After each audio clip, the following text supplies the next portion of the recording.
Hello friends, beauty's bake and cook চ্যানেলে আপনাদের সবাইকে স্বাগত জানাই। আজকে একটা বাটারস্কচ ফ্লেভারের কেক আপনাদের সঙ্গে শেয়ার করছি। ডিজাইনটা একদমই অন্য টাইপের। আমি প্রথমেই কেক স্পঞ্জটা 3টে লেয়ারে কেটে ক্রিম দিয়ে ক্রাম কোট করে ফ্রিজে রেখেছিলাম 10 মিনিট। তারপর আমি ফাইনালাইজিং করছি।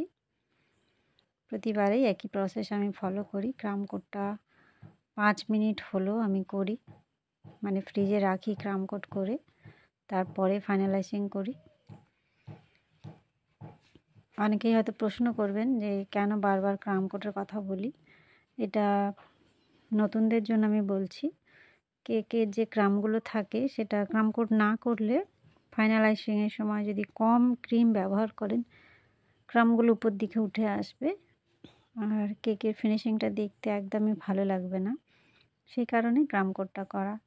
আচ্ছা, এখানে আমি ফাইনালাইজিংটা করে নিলাম।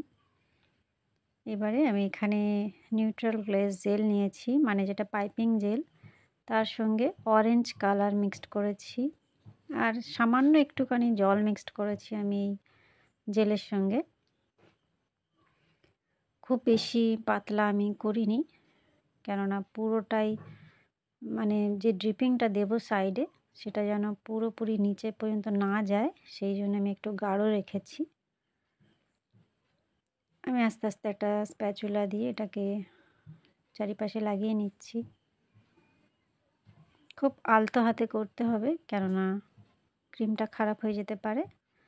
এবারে কয়েকটা ডট ডট দিয়ে নিচ্ছি, একটু বেশি করেই দিচ্ছি, কেননা এইটা আমি আবার স্পুন দিয়ে টেনে আলাদা রকম ডিজাইন করব।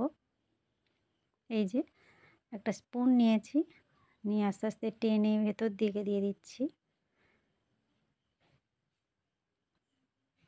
খুব সুন্দর লাগে ডিজাইনগুলো দেখতে। জেল দিয়ে আমি বেশি কাজ করি না নর্মালি, কেননা অনেকেই জেল পছন্দ করেন না, কিন্তু মাঝে মধ্যে একটু করলে বেশ দেখতে ভালো লাগে, অন্য রকম লাগে ডিজাইনগুলো। আর সাইডে আমি একটু ড্রিপ দিয়ে দিলাম, এটা একটা সাইডেই থাকবে ড্রিপিংটা। একটু ঝাঁকিয়ে দিলাম যেন নিচ পর্যন্ত যায়।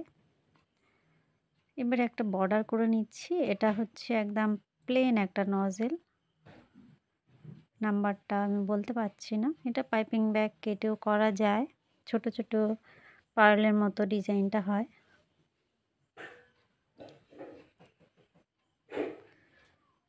ডিজাইনটা বেশ সুন্দর লাগে দেখতে।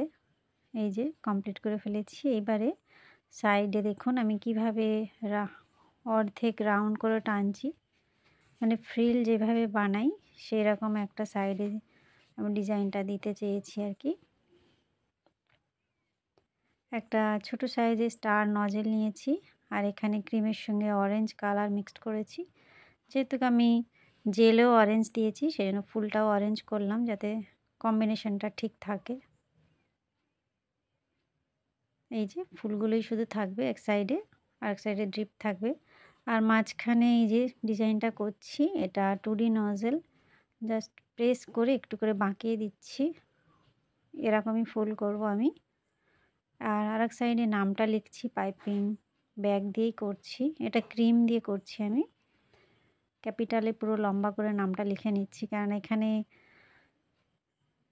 টানা হাতে লিখলে দেখতে অতটা ভালো লাগবে না, এই জন্য একটু অন্য স্টাইল করলাম। আর যে ডট ডটগুলো দিচ্ছি এটা চকলেট গানাশ, বড় থেকে ছোট এভাবে দিয়ে দিলাম। আর পাইপিং জেল দিয়ে যেগুলো টেনে দিয়েছিলাম তার মধ্যে একটু একটু করে ডিজাইন করে দিচ্ছি, ছোট ছোট ডট ডট করে। দেখুন কত সুন্দর লাগছে। আর এখানে আমি কয়েকটা টপার বানিয়েছিলাম স্টার শেপে, একটা একটা করে বসিয়ে দিলাম। এই হলো আমার কেকের ফাইনাল লুক বন্ধুরা। কেমন লাগলো? ভালো লাগলে বা একটু হেল্পফুল মনে হলে অবশ্যই একটা লাইক করবেন, চ্যানেলটা সাবস্ক্রাইব করে রাখবেন। দেখা হবে নেক্সট নতুন কোনো ডিজাইন নিয়ে। Bye bye.